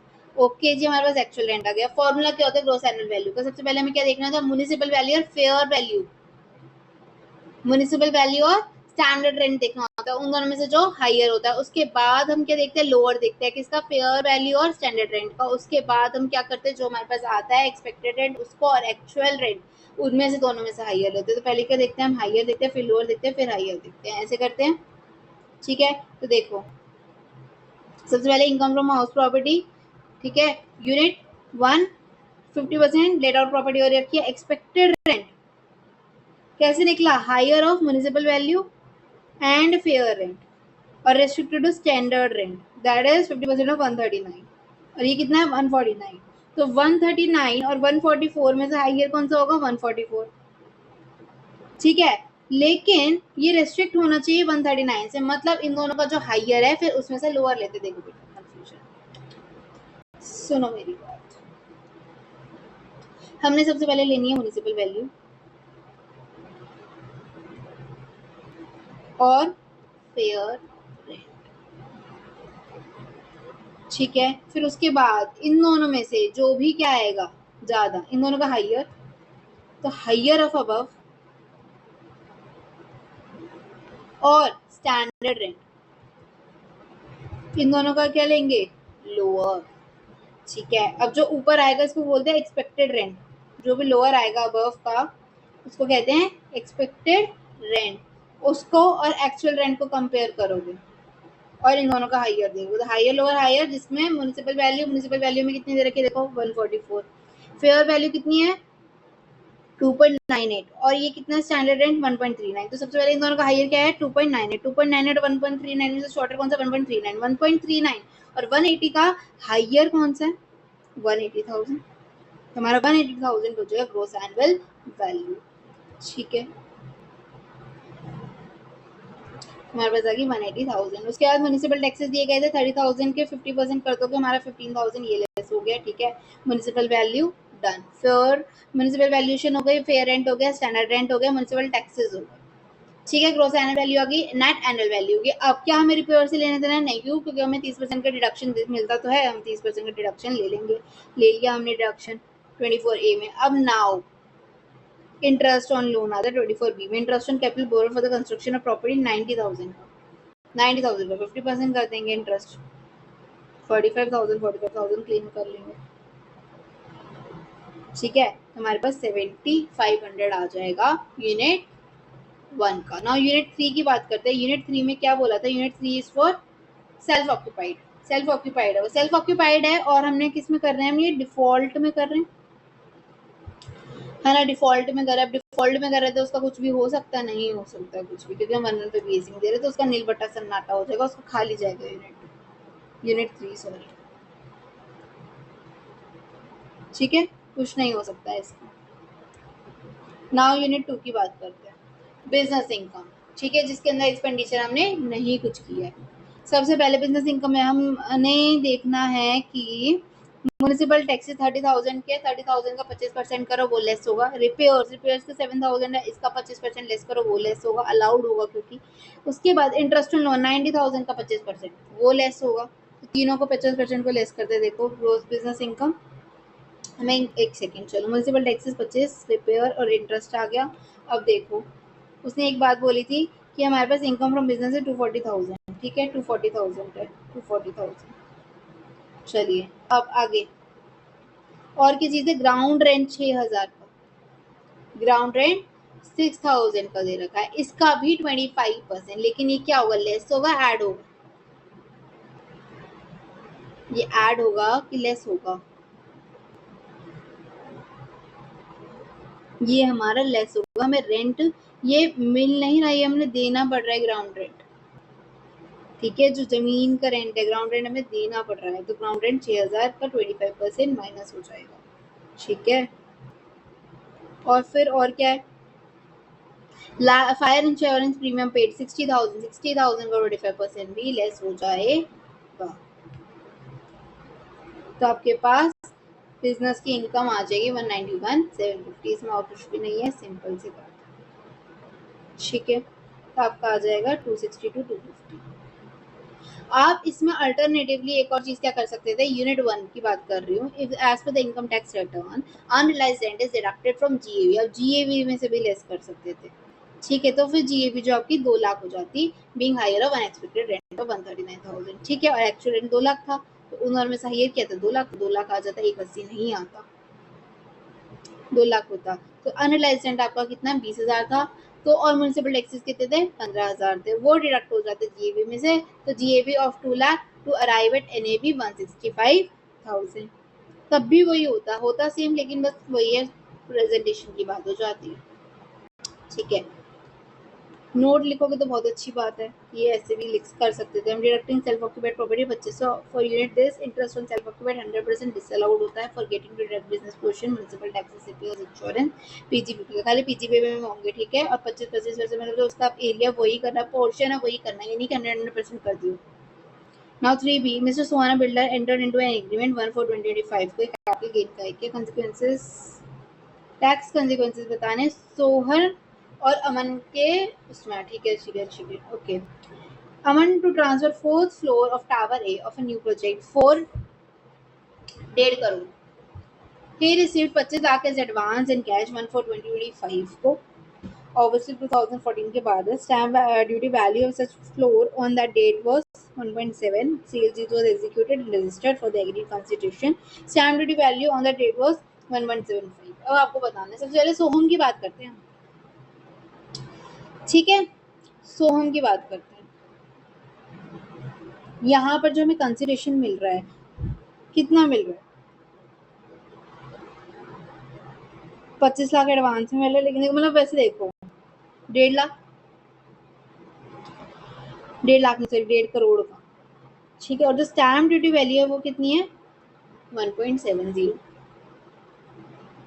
यानी कि जो स्टैम्प ड्यूटी वैल्यू है वो क्या है, ज्यादा है, राइट। एडवांस मिले तो हम कौन सी देखते हैं, वैसे भी स्टैम्प ड्यूटी वैल्यू 1.75 देखेंगे, 1.70 देखेंगे, एडवांस मिल रखा तो ऑब्वियसली 1.70 देखेंगे, तो 1.70 1.50 से ज्यादा है, और 110% ज्यादा है वैसे, तो इससे स्टैम्प ड्यूटी वैल्यू को हम क्या ले लेंगे, FVOC full value of consideration.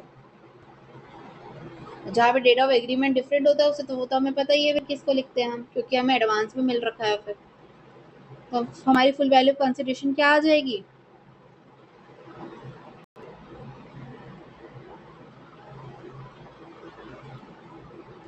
1.70 है ना। नहीं बेटा, क्यों नहीं पढ़ते हो ढंग से, कैश में है, कैश में हमारा क्या प्रोविजन होता है, where the date of agreement is different from the date of registration, stamp duty value on the date of agreement can be considered providing whole or part of the considered is received by way of account paid check, bank draft, ECS or through any other prescribed modes on before of the date of agreement, but except cash, cash में receive होता है तो आप वो नहीं देखते, यानी आपको किसकी एसजीबी देखनी पड़ेगी 1.75 की देखनी पड़ेगी, 1.75 और 150 की देखोगे, अब क्या है फुल वैल्यू कंसिडरेशन, हम आपकी 175 आ गई। ठीक है, अब 175 है और तुम 1.5 में उसमें दे रहे हो, तो अमन के हिसाब से क्या होगा, क्या देखते हैं हम इसमें कि जो डिफरेंस है वो 50,000 से ज्यादा है और 10% of the actual sales consideration है एक्सीड्स हायर, तो फिर where the date of agreement is different from the date of registration, stamp duty value on the date of agreement can be considered providing whole or part, वही जो same था। ठीक है, तो इसमें हम क्या बोल सकते हैं, क्या लेते हैं हम, 25 लाख हमें एडवांस में मिला लेकिन वो मिला कैश में, तो हम लेते हैं 175, लेकिन जो 25 लाख है वो टैक्सेबल होगा किसमें, मैंने क्या बोला था स्टार्टिंग में, कब हमें 1 for 2025 को मिला, 1 for 2025 को मिला, यानी बाद में मिला, तो यानी वो कॉस्ट ऑफ एक्विजिशन में से लेस हो गए, आईएफओएस में दिखाएंगे, हम आईएफओएस में दिखाएंगे 2014 के बहुत बाद है। ठीक है, तो 25 lakh rupees received by cash on the date of agreement, stamp duty value on the date of registration is to be considered, और 25 लाख जो है वो टैक्सेबल होंगे in the hands of Aman under the income from other sources. ठीक है, और जो 25 लाख से क्या होने चाहिए, ये जो आपकी कंसिडरेशन है उसका 10% और या एंड 50,000 से ज्यादा होने चाहिए, ऑब्वियसली 50,000 से ज्यादा है, हाइयर ऑफ 50,000 है, और जो कंसिडरेशन है वो कितना है, 10 उसका 10% करो, कंसिडरेशन है वो कितना है, 1.5 लाख का 10% 15 लाख, 15 लाख से भी ज्यादा है, तो इसलिए जो 25 लाख है वो आपका आईएफओएस में आ जाएगा। ठीक है, अब क्या लिखोगे टैक्स कंसिक्वेंसेस, पहले सोहम की बात करते हैं, तो 43 सीए के अकॉर्डिंग ट्रांसफर ऑफ लैंड और building held as stock in trade, stamp duty values in the date of agreement can taken only if advance जो है वो हमें मिला, लेकिन किससे मिला, अकाउंट पे, चेक से, ड्राफ्ट से, ईसीए से, प्रिस्क्राइब इलेक्ट्रॉनिक मोड ऑन और before the date of agreement, since जो एडवांस है वो हमें कैश में मिला, इसलिए एसडीबी ऑन एग्रीमेंट डेट हम नहीं ले सकते, हमें SD on the date of registration लेनी पड़ेगी, विच इज 1.75 करोड़। तो 1.75 करोड़ जो है हमारा, हम अगर 1.5 करोड़ का 110% करते तो 1.65 आता, 1.65 आता यानी उससे ज्यादा है, उससे ज्यादा है यानी कि हमारे पास 1.75 हमें लेना पड़ेगा full value consideration for computing business income in the hands of Soham shall be 175 crore. अब अमन के लिए क्या है, वो जो बायर है उसको देखते हैं, immovable property receive for inadequate consideration income from other sources में आ जाएगा, as advance was paid in cash SDB on the date of registration 1.75 crore shall be compared with the consideration जो कि 1.5 लाख से यानी कि 25 लाख। अब ये जो 25 लाख है ये क्या है, आपका गेन है। ठीक है, 50,000 से भी ज्यादा, 10% ऑफ द कंसिडरेशन से भी ज्यादा है, और जो बाकी 25 लाख बचा डिफरेंस, ठीक है, जो वो था आपका आपका एडवांस था, वो क्या हो जाएगा, आईएफओएस में टैक्सेबल हो जाएगा in the hands of mister Aman. ठीक है, जो एडवांस था आपका, और वैसे भी एक्स्ट्रा 25 लाख बच रहे। ठीक है, वापस से समझो, 25 लाख है, हमने एडवांस दिए, ठीक है, हमने एडवांस दिए, कब दिए, कैश में दिए हैं, कब दिए, 1 for 2025 को दिए। अगर यहाँ पर ये फोर्टिफाइड हो जाता, ठीक है, तो हम क्या बोलते हैं कि हमने आईएफओएस में देना है, क्यों, क्योंकि ये फोर्टिफाइड हो गया और ये 1 for 2025 को हुआ 2014। लेकिन अब यहाँ पर क्या हो रहा है, हमें 1.5 करोड़ है, हम किससे कंपेयर कर रहे हैं, 175 से, क्यों, क्योंकि यहाँ पर हमने कैश में लिया, कैश में लिया तो एसडीबी इस दिन की नहीं लेंगे, हम इस दिन की लेंगे। अब इनका जो हमारा प्रॉफिट आ रहा है, कैपिटल गेन आ रहा है, वो आ रहा है 25 लाख का, 25 लाख का आ रहा है, और जो हमारा कैपिटल गेन नहीं आ रहा, हम तो बायर है, तो हमारा कैपिटल गेन थोड़ी ना हुआ, तो सेलर का होता है, बायर का क्या हुआ, क्योंकि उसको 25 लाख रुपए बच गए उसके, तो वो आईएफओएस में चला जाएगा, उसने तो एडवांस दे रखा है ना, वैसे भी वो थोड़ी ना 25 लाख होंगे। ठीक है, तो जो बायर है उसका आईएफओएस जाएगा कि उसने 25 लाख उसके बच गए, उसने नहीं दिए वो, और वो जो है वो होना चाहिए 10% ऑफ द कंसिडरेशन से ज्यादा और 50,000 से ज्यादा, तो आपका आईएफओएस में आ जाता है। ठीक है,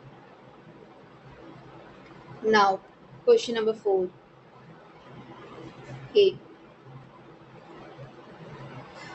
टोटल इनकम बतानी, मोहन की असेसमेंट 26-27 के लिए लॉसेस कैरी फॉरवर्ड वो भी बताना है आपको। ठीक है, सबसे पहले मोहन एज 30 years है, सबमिट्स द इन्फॉर्मेशन। सबसे पहले Mohan has a house in Delhi during the financial year 21-22. He had transferred the said house to Miss Veena, daughter of his brother, without any consideration. Consideration is the house would go back to Mr. Mohan after the lifetime. Okay, after his lifetime of Miss Veena.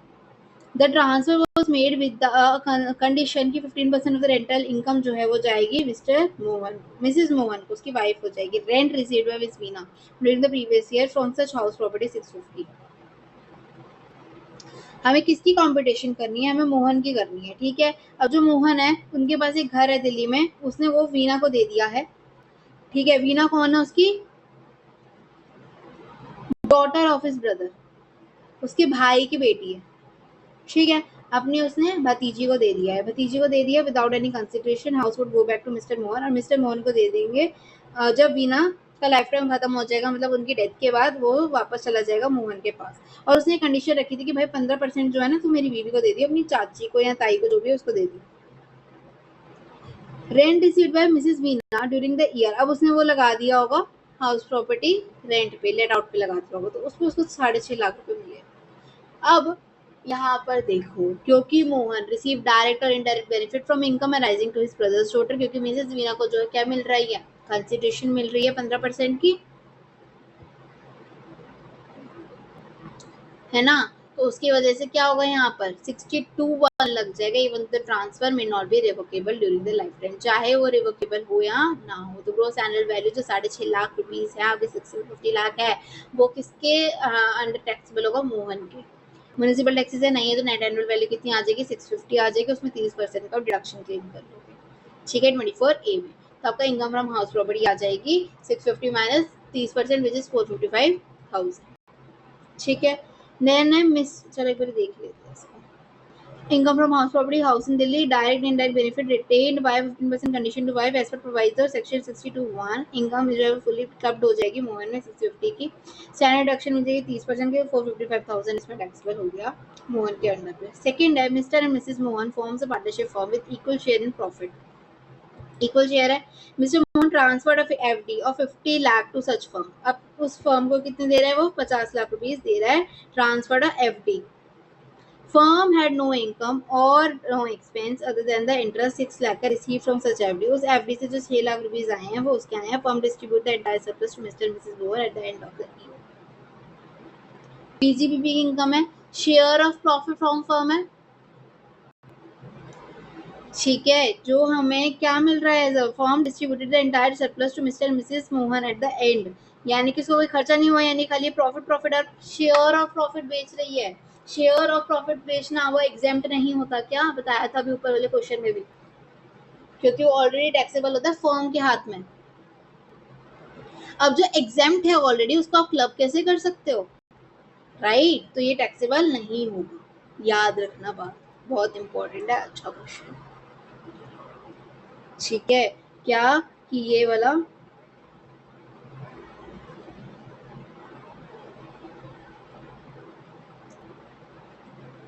share of profit from firm is exempt under section 10(2)(a). Unexempt income cannot be clubbed.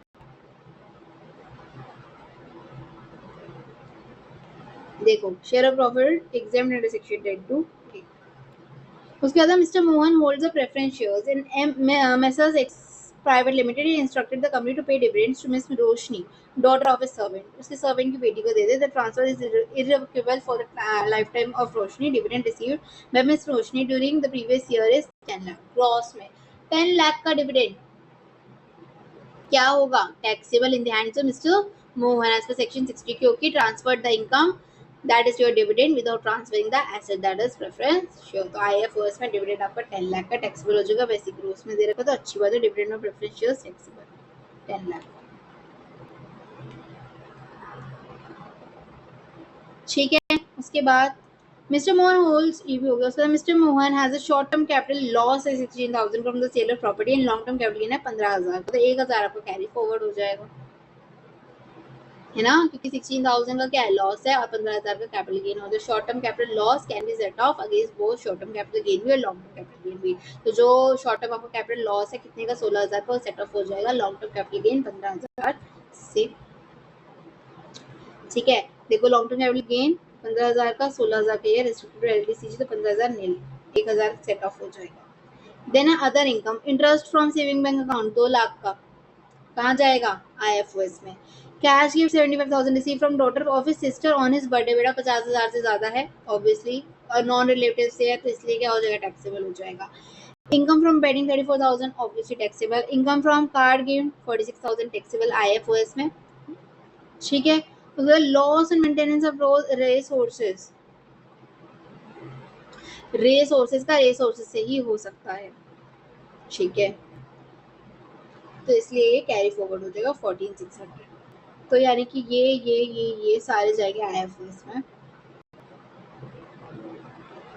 Dividend तो था ही, saving, cash gift और income from betting और income from card game, ठीक है। Gross total income आ जाएगा। Loss जो short term का था 1,000 का वो कैरी फॉरवर्ड हो गया। लॉस और मेंटेनेंस 14,600 का वो भी क्या हो गया, कैरी फॉरवर्ड हो गया, क्योंकि loss income maintenance of resources can not B set off against income from any other sources other than the activity of earning and maintaining of resources, इसलिए वो कैरी फॉरवर्ड हो जाएगा, ठीक है। Setting of resources 14,600 against the batting card income वो सब नहीं करना होता, उससे नहीं होगा। ट्रेडिंग सिस्टर्स टोटल रिलेटिव वो भी नहीं करना, वो नॉन रिलेटिव होती है।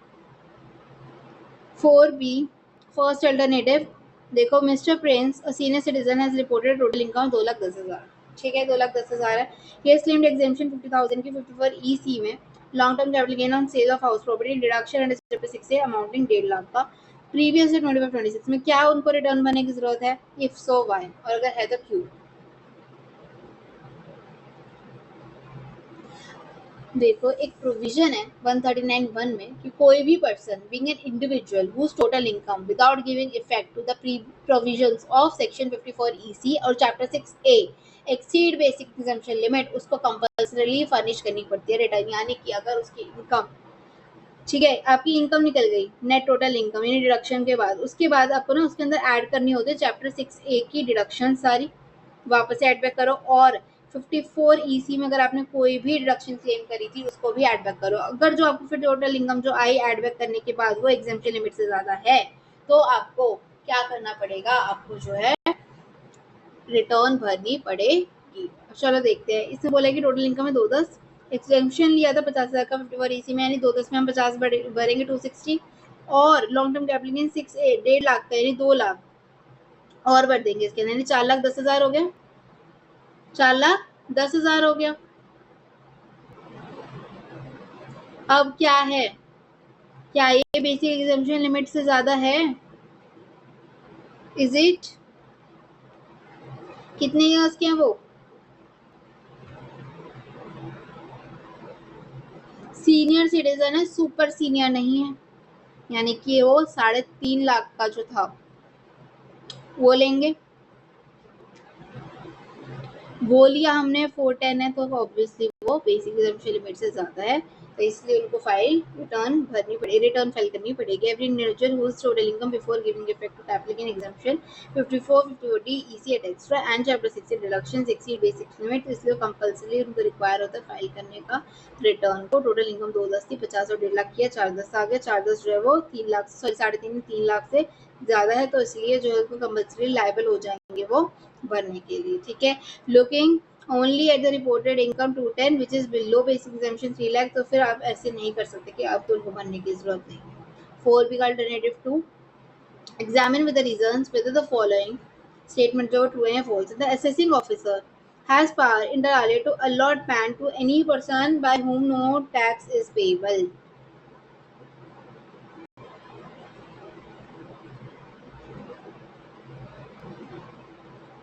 बताओ असेसिंग ऑफिसर के पास क्या पावर है कि वो पैन कार्ड मतलब पैन आपको अलॉट कर सकता है, जिसको कोई भी टैक्स पेबल नहीं है। सेक्शन बता रही हूँ मैं 139A(2) में है ये, ठीक है, कि प्रोवाइड्स दैट असेसिंग ऑफिसर में having regard to the nature of transaction, ठीक है, also allot a PAN to any other person whether any taxes payable by him or not, चाहे टैक्स पेबल है या नहीं है, in the manner in according to procedures as may be prescribe, ठीक है, उससे कोई फर्क नहीं पड़ता, तो वो ट्रू है, ठीक है। प्रोवाइडेड असेसिंग ऑफिसर में having regard to the nature of the transaction as the case में prescribed, allot a permanent account number to any person whether any taxes payable by him or not in accordance with the prescribed procedures. और उसके बाद whether the कर्ता of HUF in the absent from India, India में से absent है वो नहीं है, जो return of income can B varied by any male member, तो जो इनकम है वो वेरीफाई हो जाएगी किसी भी मेल मेंबर के थ्रू, फैमिली में नहीं, नो, क्यों? बस एक वर्ड की वजह से। फीमेल भी भर सकती है, ठीक है। 140B के according provides that where the karta of the HUF is absent from India the return of income can be verified by any other adult member of the family, adult होना चाहिए बस, whether it is male or female member. As per the देखो section 140B karta HUF absent होता है, return of the income can be verified by any other member, चाहे वो male हो या female, it is not restricted to male members only, ठीक है। HUF returns can only be sign by male members, post into succession में adult females को भी टू पर्सनल्स बनाने का हिस्सा दिया गया। Now last minute revision, 1 BSc देख लो, age attainment rule, person born 1 April attains year age on 31 March.